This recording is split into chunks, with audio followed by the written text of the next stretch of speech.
पढ़ेंगे। आपको पूर्व वीडियो में आपको बताया गया था पहले, इससे पहले, कि रचना या प्रयोग के आधार पर क्रिया की 8 भेद होते हैं या प्रकार होते हैं। तो ये 8 भेद या प्रकार आपके सामने यहाँ पर भी लिख रखे हैं, सामने आप देख सकते हो इनको।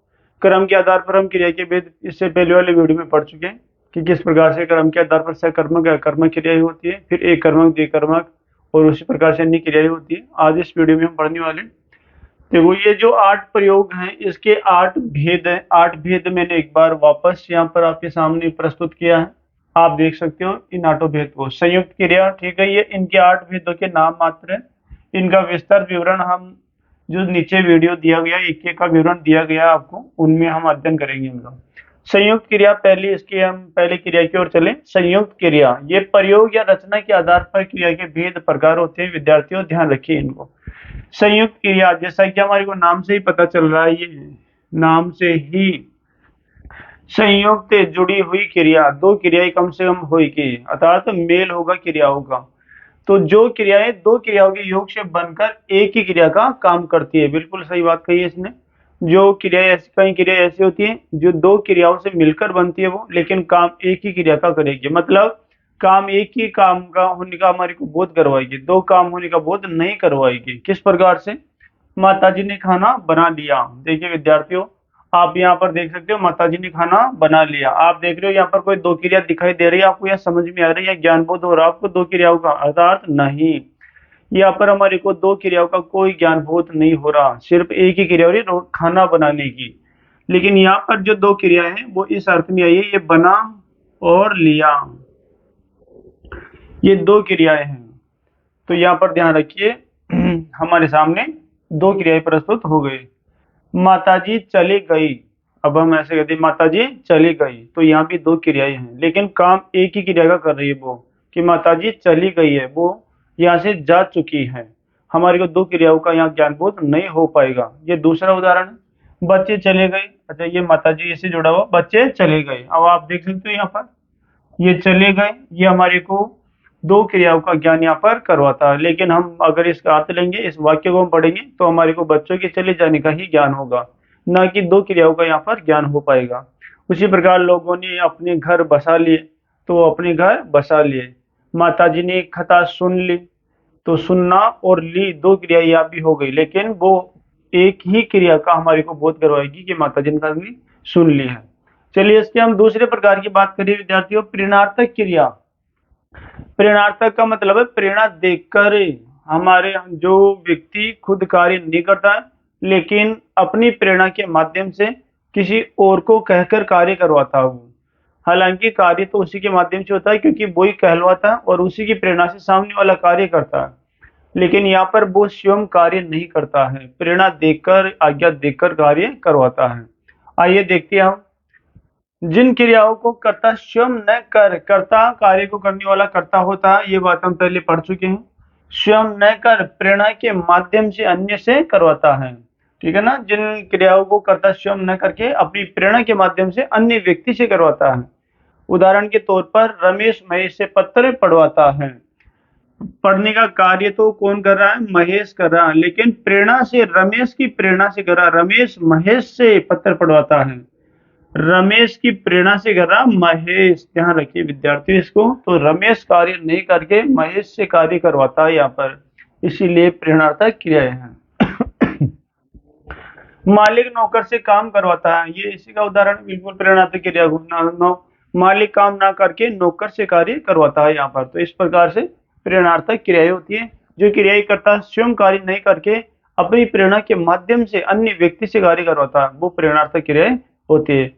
चलिए आगे देखिए, पूर्वकालिक क्रियाएं। कुछ क्रियाएं ऐसी होती है जब एक क्रिया पहले घटित होती है, एक कार्य पहले होता है, उसके बाद दूसरा कार्य या दूसरी क्रिया होती है। तो ध्यान रखिए विद्यार्थियों, ऐसे दो क्रियाएं आती है कम से कम, तो एक पहले घटित होती है और एक बाद में घटित होती है। देखिए, जब किसी वाक्य में दो क्रियाएं प्रयुक्त हो, उनमें एक क्रिया दूसरी क्रिया से पहले संपन्न होती है, बस यही कहा। पूर्व यानी पहले, कालिक यानी पहले काल में, समय में घटित होती है कोई एक क्रिया, फिर एक क्रिया उसके बाद में घटित हो जाएगी। श्याम खाना खाकर सो गया, श्याम खाना खाकर सो गया। देखिए विद्यार्थियों, खाना खाकर पहले उसने खाना खाया और फिर बाद में सोया, उसने सो गया वो। तो एक क्रिया पहले हुई है खाने की, उसके बाद में सोने की क्रिया तत्पश्चात उसी के तदुपरांत हो जाती है। आगे देखिए, बालक पढ़कर चले गए। पहले बालक पढ़े हैं, उसके बाद चले गए वो। तो ये हमारे सामने ऐसे उदाहरण हैं जो पहले एक क्रिया संपन्न होती है, उसके बाद ही दूसरी क्रिया संपन्न होएगी। तो विद्यार्थियों ध्यान रखिए। नाम धातु क्रिया 4 नंबर पर हम इसकी बात करें। नाम धातु ये क्रियाएं वो होती है जो क्रियाएं संज्ञा शब्दों से, सर्वनाम शब्दों से, विशेषण शब्दों से मिलकर बनती है। नाम धातु क्रिया में आपको मैं बता देना चाहूंगा, धातु के नाम अर्थात संज्ञा, सर्वनाम, विशेषण शब्दों से मिलकर ये क्रियाएं बनती है। कैसे बनेगी? जैसे हमारे पास शब्द अभी जैसे शर्म, शर्म से शर्माना शब्द बन जाएगा, ठीक है। इसी प्रकार से हमारे पास से शब्द है लज्जा, तो हमारे पास शब्द बन जाएगा लजाना उससे। उसी प्रकार से ये आपके सामने जो दे रखे हैं ये सारे इसी के उदाहरण हैं। बात से बतियाना, गुस्सा से गुस्साना, शर्म से शर्माना, ला से लजाना, झूठ से झुठलाना, ये ऐसे शब्द है, ध्यान रखिए विद्यार्थियों, जो संज्ञा, सर्वनाम, विशेषण शब्दों से मिलकर इनसे क्रियाएं बनती है। देखो ये बतियाना, बातें करना हो गया बतियाना। हम कहते हैं ना आप क्या बतिया रहे हो इतनी देर से, तो बतियाना ये भी तो क्रिया है, ये भी तो कार्य किया जा रहा है, बातें करने का ही कार्य किया जा रहा है, लेकिन किया तो जा रहा है ना। शर्माना, शर्म आने का कार्य है वो, अर्थात कोई क्रिया तो है और वो शर्माने की क्रिया है। तो इनके मूल में ये शब्द है संज्ञा, सर्वनाम, विशेषण। शर्म, लाज, झूठ, बात, ये उदाहरण देख लीजिए आप इधर। सीता बहुत बतियाती है, बिल्कुल देखो विद्यार्थियों, ये क्रिया ऐसी है जो संज्ञा, सर्वनाम, विशेषण शब्दों से मिलकर बनती है। ये बात से बना है, इसमें मूल शब्द बात है। आजकल श्याम मुझे जुटलाने लगा है, ठीक है, ये जुटलाने शब्द वही संज्ञा, सर्वनाम, विशेषण शब्दों से मिलकर बना है।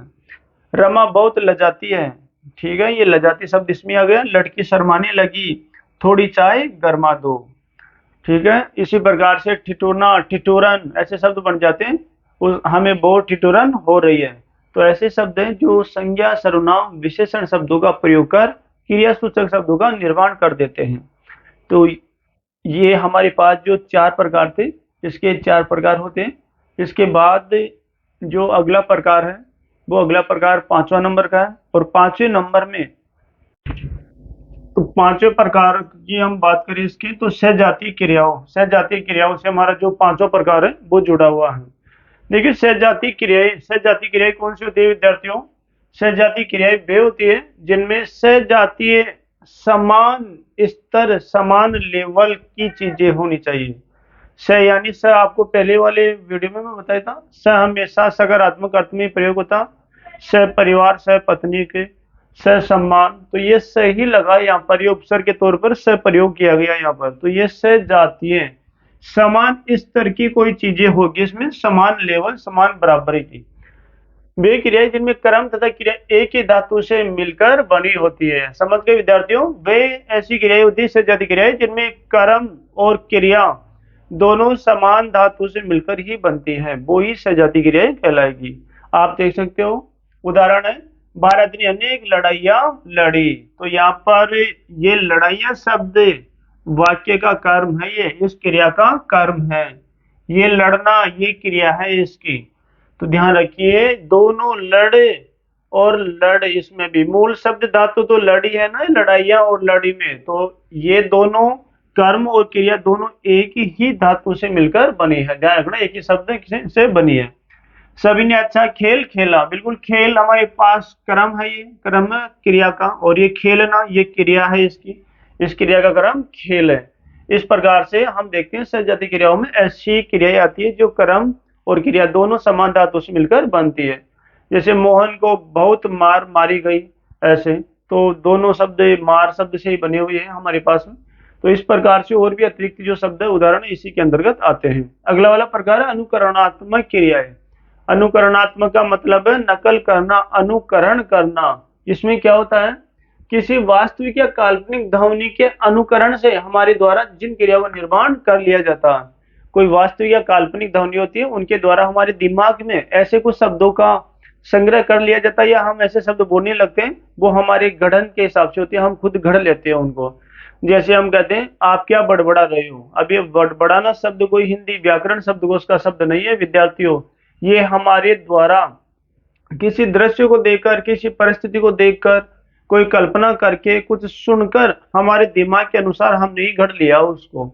तो इसके अंतर्गत ऐसे शब्दों का, ऐसी क्रियाओं का समावेश होता है। अनुकरणात्मक, हम अनुकरण नकल करके, दूसरों को देखकर, दूसरों की नकल करके, परिस्थितियों को देखकर, कई दृश्यों को देखकर हम कुछ शब्दों का निर्माण हमारे विवेक, हमारे दिमाग से कर लेते हैं और हम बोलने लगते हैं उनको, जबकि वो हिंदी व्याकरण कोश के शब्द नहीं होते हैं।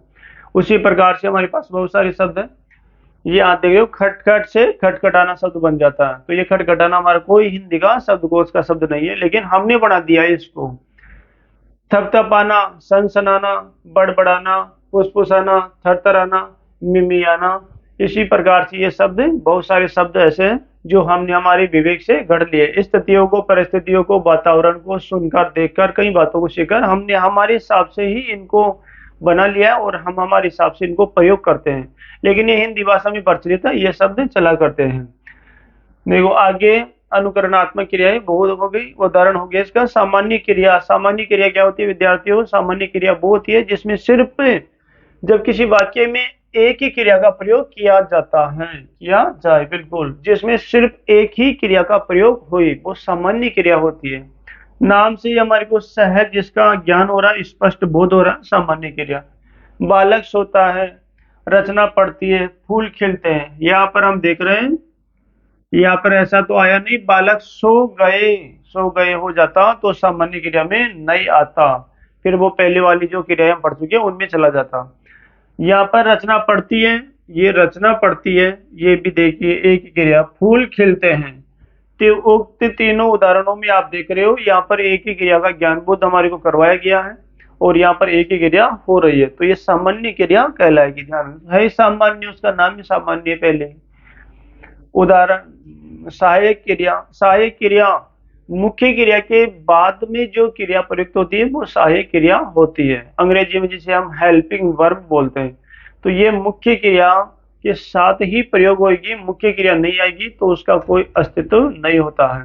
लेकिन ध्यान रखिए विद्यार्थियों, कई वाक्यों में ये उन वाक्यों को पूरा करने के लिए भी जरूरी होती है, चाहे इसे मुख्य क्रिया नहीं आए तो भी ये जरूरी होती है। और इन क्रिया के साथ तो विशिष्ट अनिवार्य रूप से ये प्रयोग होगी ही। देखो अगर ये सहायक क्रिया का प्रयोग नहीं करेंगे तो फिर वो वाक्य अपूर्ण ही लगेगा, पूर्ण उसका पूरा और अधूरा उसका पता हमारे को नहीं चल पाएगा। ये क्या कह रही है?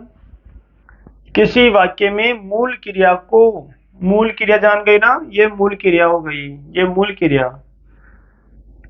किसी वाक्य में मूल क्रिया को पूर्ण रूप प्रदान करने वाली क्रिया सहायक क्रिया कहलाती है।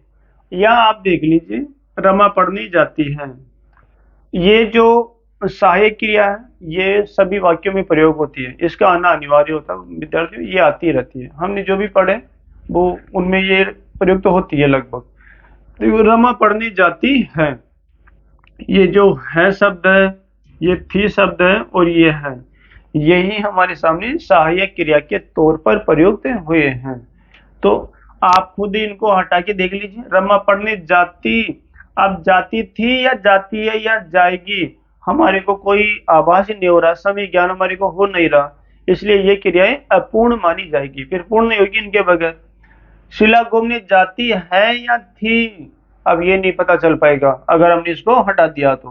बालक पढ़ रहा था या है, अब नहीं पता चल पाएगा हमारे को, इसलिए इन सहायक क्रिया का होना अति आवश्यक है। अगर हमारे को वाक्य पूरा करना है, उसका पूर्ण अर्थ हमारे को ग्रहण करना है, तो सहायक क्रिया का आना अति आवश्यक है। इनके बगैर हम समय की या फिर उस क्रिया की गणना नहीं कर पाएंगे कि वो पूर्ण हो गई या अपूर्ण है, वो हमें उसका ज्ञान नहीं हो पाएगा। सहायक क्रिया के अभाव में मुख्य क्रिया पूर्ण होती है, होगी, बिल्कुल हम पढ़ चुके, देख चुके कि किस प्रकार से सहायक क्रिया के अभाव में ये क्रिया पूर्ण नहीं मानी जाएगी, ये अधूरी ही रहेगी। इस प्रकार विद्यार्थियों, ये रचना या प्रयोग के आधार पर जो क्रिया के भेद थे वो 8 प्रकार थे। ऊपर लिखा हुआ, पहले वाले में लिखा होता है उसमें